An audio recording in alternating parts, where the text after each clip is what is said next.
Karni.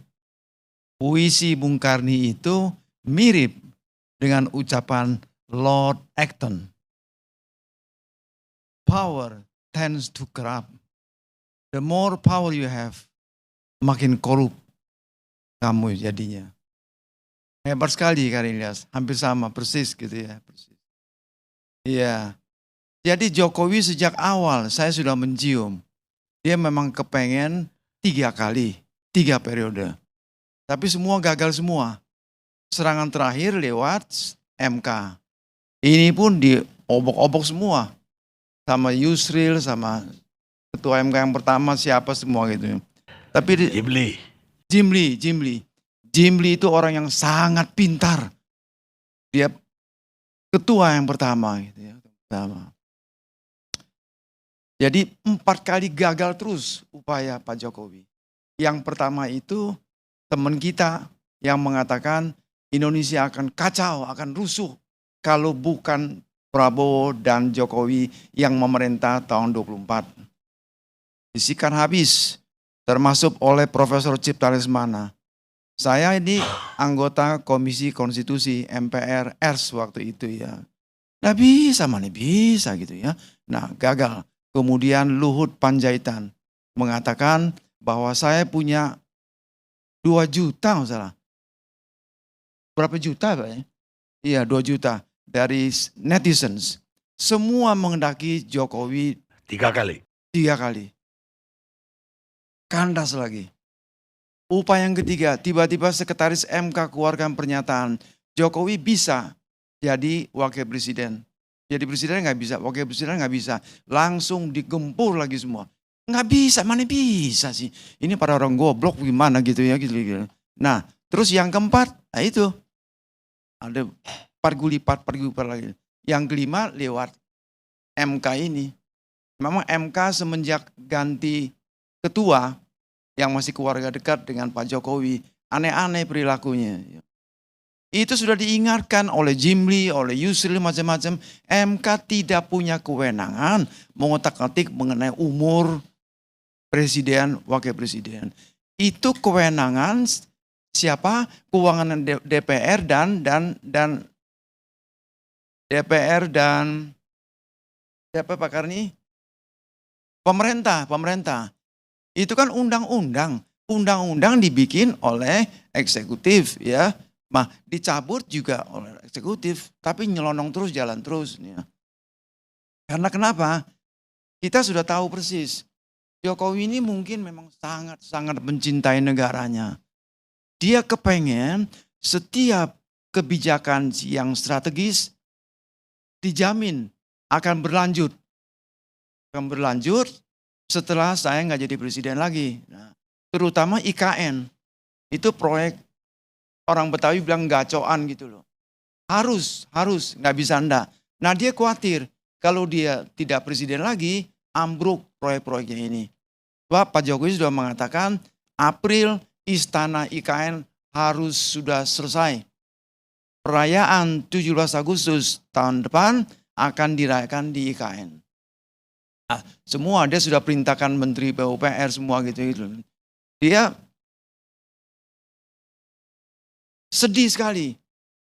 Dia khawatir proyek-proyek yang sudah saya luncurkan begini bagus menuju Indonesia negara kuat tahun 10 tahun kemudian akan ambruk. Oleh karena itu saya harus berkuasa. Nah, upaya terakhir lewat Mahkamah Konstitusi. Gagal lagi karena memang gak karuan gitu kan. Udah jelas itu melanggar peraturan, melanggar undang-undang gitu. Nah itulah. Ya kalau undang-undang kekuasaan kehakiman mengatakan hakim itu harus mengundurkan diri. Ya. Kalau dia dihadapkan atau mengadili perkara yang berkaitan dengan dirinya atau secara langsung ataupun tidak langsung. Jadi hakimnya sendiri udah harus mengundurkan diri sebetulnya. Iya. Mengadili perkara itu. Iya, betul. Mestinya mengundurkan diri. Serahkan kepada Saldi Isra. Saya kontak Saldi Isra, teman baik saya dari Andalas. Dia mengatakan ini memang aneh-aneh. Kepengen cepat diketok palu gitu loh. cepat selesai gitulah. Supaya Gibran bisa masuk langsung gitu loh. Itu Saldi Isra, masih muda. Salah satu anggota MK yang menurut saya sangat progresif. Nah itulah Dan ya, kritis ya. Pinter orang ini, pinter sekali. Saya dulu pernah diundang oleh Universitas Andalas Ya, bersama beberapa cendekiawan menilai siapa dosen terbaik di universitas itu. Dan itu dari seluruh fakultas ya. ada kandidat, ada nominasi. Dan itu kita interview semua, termasuk Saldi Isra. Dan Dosen terbaik Saldi Isra. Ya, dia terpilih. Jadi memang pintar anaknya. Hebat dia, pinter. Dan masih sampai sekarang masih lurus dia. Belum keracunan politik, kira-kira begitulah. Gitu. Ya. Kita merasa beruntung, bersyukur. Di MK ada sosok yang bernama Saldi Isra ini. Ya. Nah itulah Pak Karni, singkatnya kembali lagi. Ya, power tend to corrupt. Ada seorang presiden Pak, dia pergi ke Moskow Pak. Moskow tiba-tiba diperintahkan mau mampir ke yang kota besar itu? Saint Petersburg. Iya, Anda lebih kuat ingatannya. Loh, anak muda. Hah? Anak muda juga. Bapak Presiden ini nggak bisa dibelokkan begini saja. Ini kan mesti ada janji bagaimana nanti saya pengen jemput. Pokoknya turun gitu loh. Itu enaknya kekuasaan. Ya. Ada seorang presiden tiba-tiba mau pulang ke Jakarta, mampir ke Singapura. Wartawan yang ikut, teman saya ikut, pada bingung lihat di kaca. Ini kita mendarat di mana ini? Nggak tahu semua gitu. Nggak taunya ke Singapura. Mendarat di sana dulu sebelum Jakarta mau ngapain? Shopping. Aduh Pak. Jadi penguasa enak penguasa di Indonesia. Kalau luar negeri saya kira nggak bisa begitu enak. Makanya Pak, ya untung Karni Ilyas nggak punya ambisi besar jadi penguasa. Presiden loh, ALC. Tidak kalah. Cukuplah Presiden ALC. Ini sangat dihormati semua. Semua nonton semua ini. Dan iklannya juga makin membludak iklannya. Itu dari saya, Bung Karni. Terima kasih. Baik. Tapi hari ini PDIP mendeklarasikan Mahfud jadi wakil presiden. Apa penilaian Prof? He is a good man. Mahfud ini pengalamannya hebat sekali. Betul hebat sekali ya. Saya sering kontak-kontak Mahfud. Cocok, tepat sekali. Ada 4 atau 5 calon wakil presiden. Saya sudah kontak-kontak Hasto, sekjennya. Pak, hati-hati Pak, hati-hati. Nanti jeblok ini. Hati-hati. Di antara 4 atau 5 ini, Mahfud is the best. Cocok sekali ini kali. Bagaimana pandangan Profesor di pihak Prabowo kalau yang jadi itu juga Gibran? Prabowo Gibran belum tentu juga menang. Ya, lawan Mahfud plus yang Jawa Timur itu belum tentu juga. Belum tentu. Saya sudah pernah ngomong. Tapi kan Presiden Jokowi survei terakhir didukung oleh 87% apa? Iya. Artinya kalau suara itu pindah ke Gibran, iya. Prabowo ya menang. Itu kan hitung-hitungan belum tentu. Buktinya begitu makin santer Gibran jadi cawapres Prabowo, ya meluncur ke bawah. Bukan di Prabowo, bukan Pak Jokowi. Nah.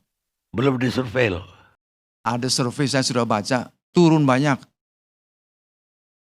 Elektabilitas Jokowi bukan Pak Prabowo.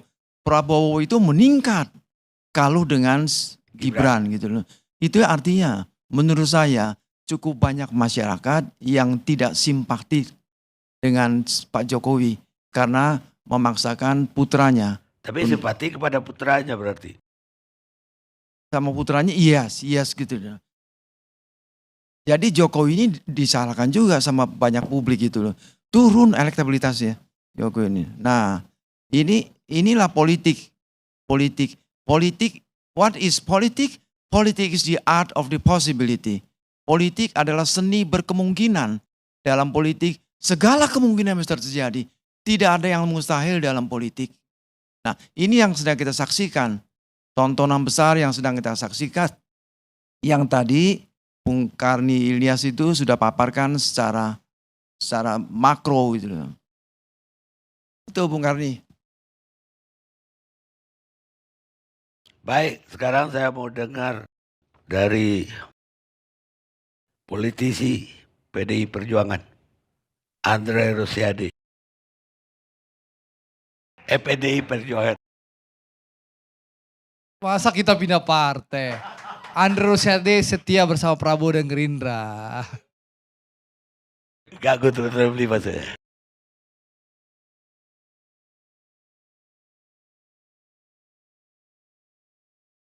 Ya tadi kan punya acara besar sekali. Malah malam ini disambung lagi saya dengar dengan milenial. Kenapa misalnya pilihan itu jatuhnya kepada Mahfud akhirnya? Ya, kita melihat Prof. Mahfud MD adalah orang yang paling tepat untuk menemani Mas Ganjar Pranowo kalau bicara soal pengalaman misalnya. Prof. Mahfud kan memiliki pengalaman di 3 bidang, baik di eksekutif sebagai menteri, dulu Menteri Pertahanan, kemudian sekarang di Menko Polhukam, kemudian di legislatif sebagai anggota DPR di Komisi 3, kemudian juga di yudikatif, beliau adalah mantan Ketua MK, dan juga Prof. Mahfud MD adalah orang yang ahli tata negara. Jadi dari sisi kemampuan dan juga pengalaman, kemudian juga ya kita harus juga mengakui bahwa Prof. Mahfud adalah orang yang punya integritas, rekam jejak yang bagus, orang yang jujur, orang yang bersih.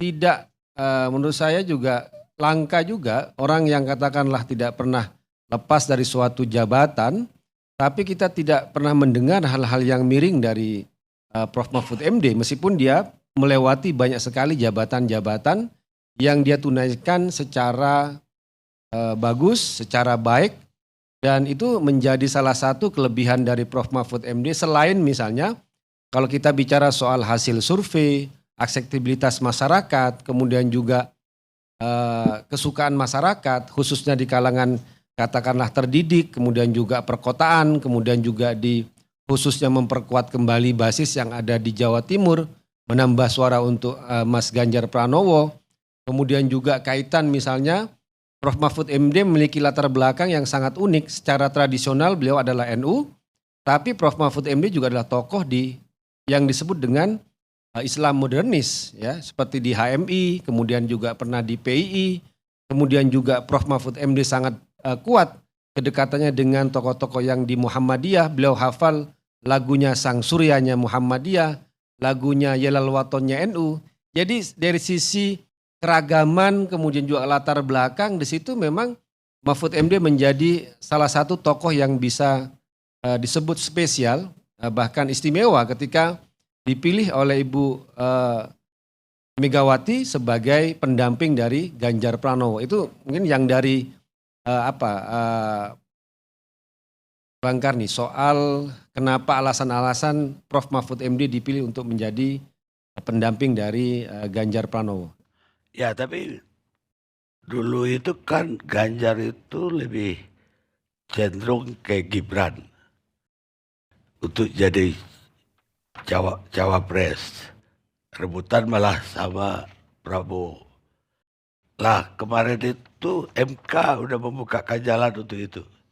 Tapi jangankan ditempuh oleh PDIP untuk Gibran jadi wakil, malah Mahfud yang dideklarasikan. Bahkan Gibran sendiri nggak diundang untuk deklarasi tersebut. Dan kebetulan ya bapaknya juga lagi di luar negeri. Kayaknya dipilih benar itu. Seluruh keluarga nggak ada di situ. Sebenarnya Mas Gibran itu hanya masuk dalam salah satu nama yang disebut sebagai cawapresnya Mas Ganjar. Tidak pernah ada misalnya bahwa informasi Mas Ganjar lebih condong ke Mas Gibran, Bang Karni. Ya nama-nama yang lain seperti Mas Sandiaga Uno, kemudian juga Kang Ridwan Kamil, Mbak Khofifah, Ya namun setelah ya semacam pemikiran, kontemplasi, kemudian juga diskusi dengan ketua-ketua partai yang lain, ya terpilih nama Mahfud MD. Bukan untuk mengatakan bahwa Mas Gibran tersingkir, karena ya kalau dilihat dari katakanlah soal kualitas, Mas Gibran adalah tokoh muda dari PD Perjuangan yang sangat bagus. Tapi kalau kita bandingkan dari soal pengalaman, soal integritas, saya kira mungkin ini soal waktu saja, Bang Karni. Jadi tidak untuk mengatakan menyingkirkan Mas Gibran. Dan juga dalam konteks pengumuman tadi, undangan itu memang tidak ada yang namanya kepala daerah atau legislatif dari PDI, tidak ada. Karena itu memang hanya terbatas untuk DPP, Bang Karni, DPP Dewan Pengurus Pusat dari PDI Perjuangan, kemudian juga adalah ketua-ketua partai yang bekerja sama dengan PDI Perjuangan, kemudian juga ketua-ketua relawan. Jadi tidak ada Mas Gibran itu karena memang tidak diundang, semua kepala daerah tidak diundang, tidak ada yang datang dalam deklarasi itu. Jadi bukan tidak mengundang Mas Gibran, tapi memang PDI Perjuangan hanya membatasi undangan karena tempatnya sangat kecil di lantai 5, ya hanya terbatas kepada pengurus DPP, kemudian ketua-ketua partai koalisi bersama jajarannya, kemudian dari relawan-relawan yang ada. Jadi bukan tidak mengundang Mas Gibran, tapi memang ya hanya sebatas undangannya ya yang ada di Jakarta. Bagaimana Tapi tanggapan PDIP kalau besok Prabowo mengumumkan Gibran wakilnya? yaitu hak bagian dari hak dari masing-masing partai politik ya, Bang Karni. Tapi pada intinya PDI Perjuangan itu sudah memberikan segalanya dan segala keistimewaannya kepada Pak Jokowi dan keluarganya. Kalau kita bicara soal misalnya soal katakanlah apa yang diberikan oleh PDI Perjuangan kepada Pak Jokowi dan keluarganya, itu ya kalau saya ngutip seperti yang pernah disampaikan oleh Bang Adian, itu kan ada 7. 2 wali kota Solo, 1 pilgub DKI, kemudian 2 presiden, ya, pilpres, kemudian untuk Mas Gibran 1, untuk Bang Bobi 1, jadi ada 7. Jadi istilahnya PDI Perjuangan sudah memberikan yang terbaik untuk pada Pak Jokowi dan juga pada keluarganya, dan dilihat memang tidak hanya soal keluarga tapi juga memang soal kemampuan, soal kualitas ya. Tapi sendiri ya PDI Perjuangan juga memiliki katakanlah hal-hal yang bisa namanya itu kan ada proses, ada prosedur yang tidak bisa sedemikian rupa ya. Kemudian pengistimewaan itu tiba-tiba menjadi sangat lebih besar ya dari hal yang katakanlah harus dilihat sebagai bagian dari aturan-aturan partai itu sendiri, Bang Karni gitu. Jadi artinya kalau besok Gibran diumumkan jadi jadi calon wakil presiden dari Prabowo, terpaksa diberhentikan dong oleh PDIP. Ya, sampai sekarang kalau komunikasi terakhir antara Mas Gibran dengan Mas Sekjen itu sampai sekarang Mas Gibran masih mau menjadi jurkam dari TPN-nya Ganjar Presiden. Makanya kalau sampai besok sekarang diresmikan oleh Prabowo. Nah itu kita lihat aja besok Bang Karni. Karena sampai sekarang Mas Gibran itu masih kader PDI Perjuangan dan komunikasi terakhir yang saya dengar ya masih mau menjadi jurkam di timnya pemenangannya Mas Ganjar dan Prof Mahfud. Itu yang sampai sekarang yang didengar itu.